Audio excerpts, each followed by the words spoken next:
Thanks. So once again, hey everyone. I am I'm very happy to open our HealthTech Summit. It's already a sixth event for our company virtual summit during this year. But for HealthTech Summit specifically, it's a second. It's a second event. We did the previous one at exactly the same time last year. So it's becoming an annual event, and we'll definitely continue the trend. We want to make it happen every year. Looks like there is help that our audience is getting and receiving, and good information that our audience is receiving from our speakers, from the information that they consume from this event. So definitely good. We're going to be going and continue, hopefully year after year. Sure. So to briefly introduce myself, I am Andrei Kasyanau. I am a CEO of Glorium Technologies. And so Glorium Technologies, amongst other things, actually specializes in software development for the health tech industry. So we work with with a lot of different startups that are building digital products in health tech. And that's actually one of the reasons why we are looking into this area and why we're organizing those events. Now, what to expect from this summit? Very briefly, again, it goes into what and how we do with our clients. And actually, we not only provide the service to build the digital products, but we're also helping our startups with product management, with compliance, certifications, with business consulting, also even like providing the breach investments and guidance to the health tech startups to bring them to the next level. And naturally, we hold many of the conversations with founders and product owners and in this area, and with many of them concerned about the future turns of the market and what exactly going to happen. And they're asking us all of those questions. And we very often hold conversations on this topic. But the problem is we're not the single source of truth.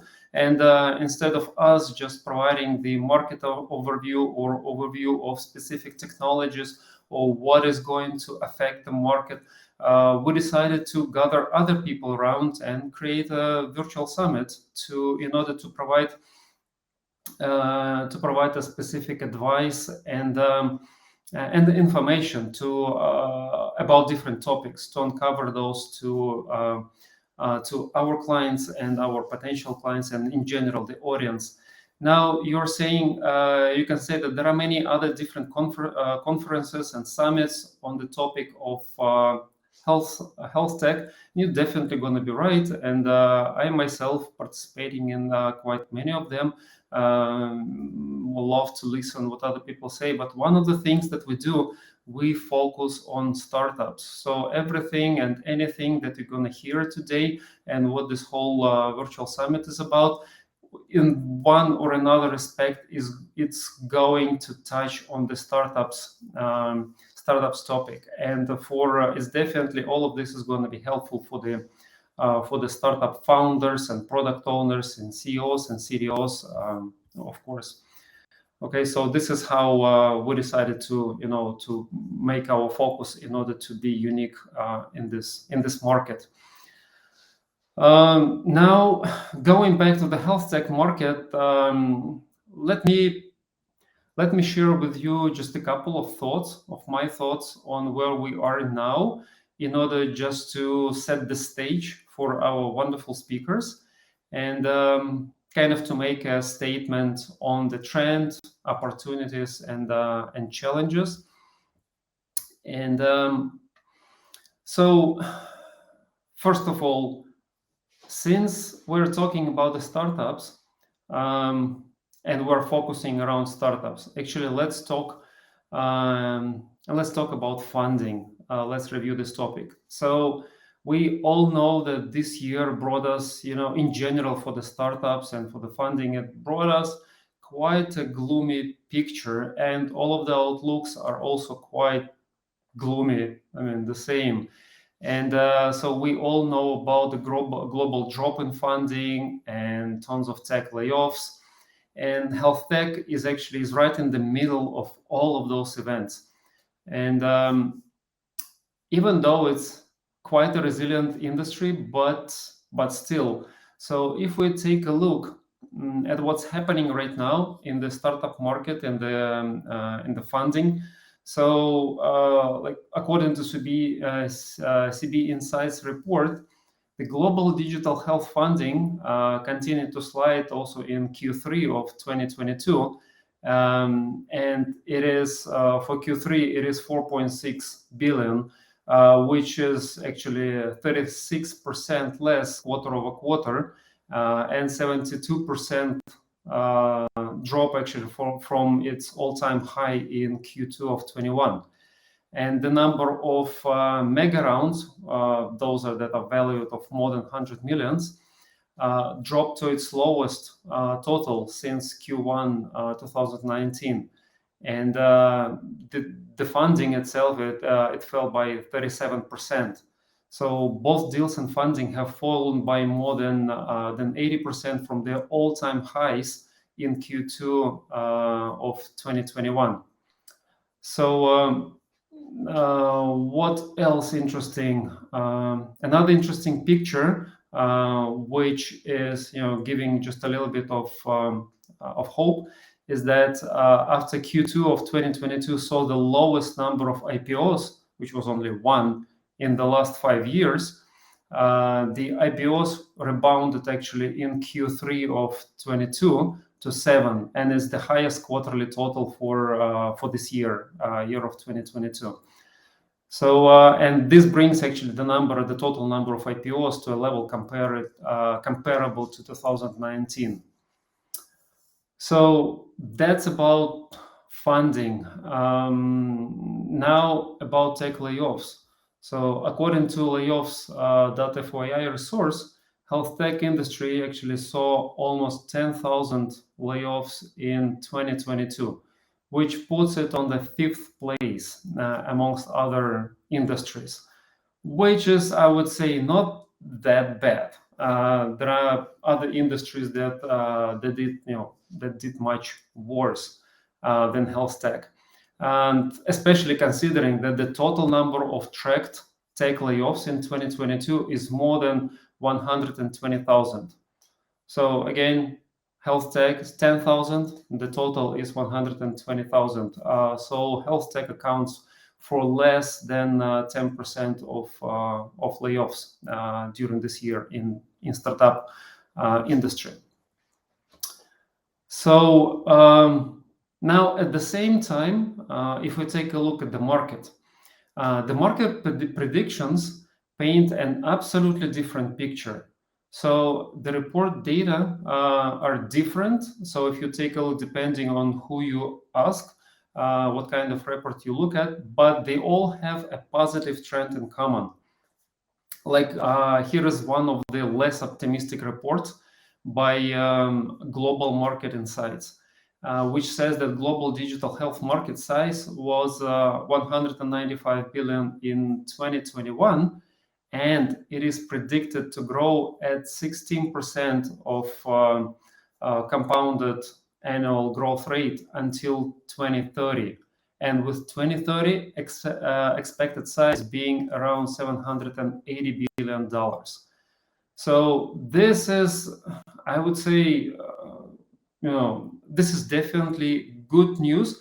Not actually news. All those predictions stay the same. So I checked the numbers with the last year, and the deviation is really minimal. So we're still on track for the global digital health market growth.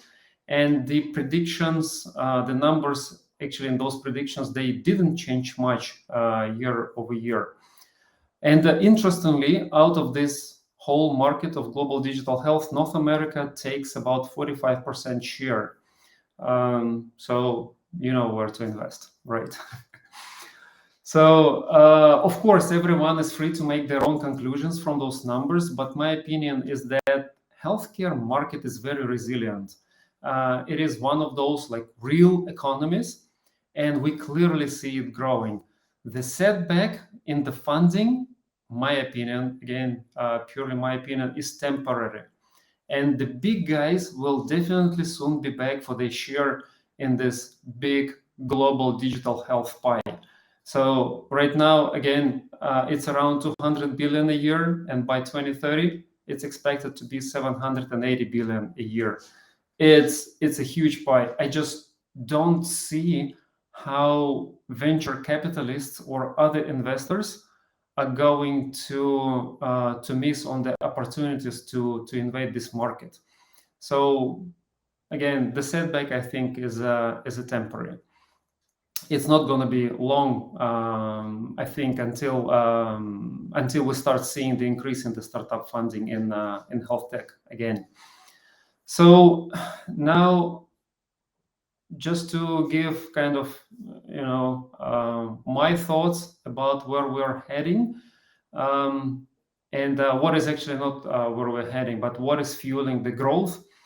The picture is as following. According to all of the to multiple different reports, I try to do the analysis, combine all the data, and looks like the main factors, the main drivers of the growth of this global digital health market are number one is increasing usage of tablets, smartphones, and other mobile platforms. We see that the numbers show that every year we have an increase of the mobile users, right? And this is definitely putting more and more pressure on digital healthcare sector. So people want to be closer to their data. They want to track. They want to participate in their treatment process, right? So all of those. This factor will definitely play a role in increasing the market. Now, the second factor, which actually is a kind of the reason why number one is growing, is a growing population. You also just recently, several days ago, it was announced that the population of the planet Earth has grown to 8 billion people, and it continues growing. So, of course, more of the people, more of the healthcare, right? So this is definitely one of the factors. Then expansion of healthcare IT infrastructure in industrialized nations, also definitely contributing, and the favorable government initiatives in the US and European region. They allow for more and more of the digital healthcare expansion. Now, next one is robust demand for remote patient monitoring services. Actually, this one is big. This one is huge. And according to the reports, some of the reports say that the total revenue in global digital healthcare market is taken, like half of it is about the remote patient monitoring services, telehealth, and all of the other related services. And of course, the last point is venture capital investments, which we see there is right now a setback, but until 2030, I think we'll see it growing. Now, just a couple of words on the challenges that I think we're all gonna see in this digital healthcare market, and we'll observe during the next year. I think number one of the biggest challenges is the increasing capital expenditure and the maintenance requirements. They're actually fueled partially by the market itself, but mostly by the regulatory risks and limitations. So we are seeing this like never-ending fight between the innovators and conservative, inert, and inefficient healthcare systems globally and in the US in particular. And we'll see it. I think we'll see it continuing. Now, number two, I think from the challenges is the security concerns regarding patient data. So, and security in general in healthcare market, we see it being one of the biggest problems that the healthcare is currently solving. The funding and the number of startups is really growing in this area, and we see enterprises are concerned more and more with security year after year. And the last, I think, challenge is labor shortage. It has definitely eased from the last year, but we still see that the labor shortage is affecting the healthcare market. Still, there are not enough people, not enough qualified people, not enough qualified specialists in order to produce the digital impact in healthcare, the one that is currently required by the market. So this problem will continue affecting the startups and other innovators negatively. But it's definitely much easier and the problem is much smaller than the last year. We saw with all of those, especially tech layoffs, the availability of the people on the market is higher, but still it continues to be a problem. So there are definitely more of the other challenges, but I think those are the biggest ones that we'll see that the health tech will experience and will have to fight during the next year. So that was kind of my very brief overview of where we are at right now and what is happening with the market. But I definitely hope that our speakers will go in details into each and every area of healthcare and tell us in more details about their experience from the trenches, experience that they had with their startups, with the work with their clients or consulting work, and what they see as from their point of view as the trends and the solutions for all the problems and issues that we currently have in the health tech. All right. So I'm very excited and really excited to hear what they have prepared. And so, okay, let's roll.